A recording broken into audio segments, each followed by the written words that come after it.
ఈ రోజుల్లో చాలా మంది విటమిన్ డి డెఫిషియన్సీతో బాధపడుతున్నారు. అయితే ఈ విటమిన్ డి డెఫిషియన్సీ ఈ లోపాన్ని అధిగమించడానికి తీసుకోవాల్సినటువంటి ఆహార పదార్థాలు ఏంటి? విటమిన్ డి మన శరీరానికి చాలా ముఖ్యం. ఇది ఎముకలు బలంగా ఉండడానికి, రోగ నిరోధక వ్యవస్థను బలపరచడానికి సహాయపడుతుంది. విటమిన్ డి లేకపోతే శరీరంలో అనేక అనారోగ్య సమస్యలు వస్తాయి. ముఖ్యంగా ఎముకల బలహీనత, వ్యాధులకు పోరాడే శక్తి తగ్గడం, ఇంకా ఇతర అనారోగ్య సమస్యలు కూడా వస్తాయి. అందుకే మనం విటమిన్ డి అందించే ఆహారాలను తీసుకోవడం చాలా ముఖ్యం. విటమిన్ డి పొందే కొన్ని ఆహారాల గురించి ఇప్పుడు చూద్దాం.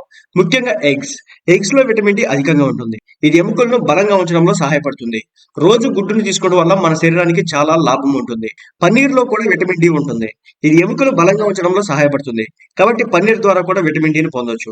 అదేవిధంగా బాదాం పాలు, ఓట్స్ పాలు వాటిలో కూడా విటమిన్ డి ఎక్కువగా ఉంటుంది. ఇవి శరీరానికి ఆరోగ్యకరమైనవి. ఈ పాలు ఎముకలు బలంగా ఉంచేందుకు, రోగనిరోధక శక్తి పెంచేందుకు సహాయపడతాయి. అదేవిధంగా పుట్టగొడుగులు కూడా. పుట్టగొడుగులు మన ఆరోగ్యానికి చాలా ఉపయోగకరమైనవి. వీటిలో విటమిన్ డి ఎక్కువగా ఉంటుంది. ఇది శరీరాన్ని ఆరోగ్యకరంగా ఉంచడానికి సహాయపడుతుంది. పుట్టగొడుగులను ఆహారంలో చేర్చడం కూడా చాలా మంచిది. ఇక పెరుగు. పెరుగులో కాల్షియం, విటమిన్ డి అధికంగా ఉంటాయి. ఇవి మన రోగ నిరోధక శక్తిని పెంచడంలో ముఖ్యమైన పాత్ర పోషిస్తాయి. పెరుగును ప్రతిరోజు తీసుకోవడం శరీరానికి చాలా మంచిది. విటమిన్ డి శరీరంలో అనేక విధాలుగా పనికొస్తుంది.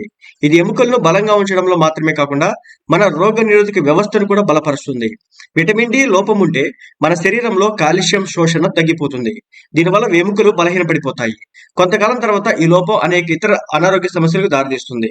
అయితే విటమిన్ డిని ఫ్రీగా కూడా పొందొచ్చు. అదే సూర్యకాంతి ద్వారా. ప్రతిరోజు ఆహారంతో పాటుగానే సూర్యకాంతి ద్వారా కూడా దీన్ని పొందొచ్చు అనమాట. ఫ్రీగా ఆరోగ్యకరమైన ఆహారంలో విటమిన్ డి ఉన్నటువంటి ఆహారాలను చేర్చుకోవడం, అదేవిధంగా కొంత సమయం సూర్యకాంతి పొందడం ద్వారా కూడా ఈ విటమిన్ డి లోపాన్ని నుంచి మనం బయటపడొచ్చు.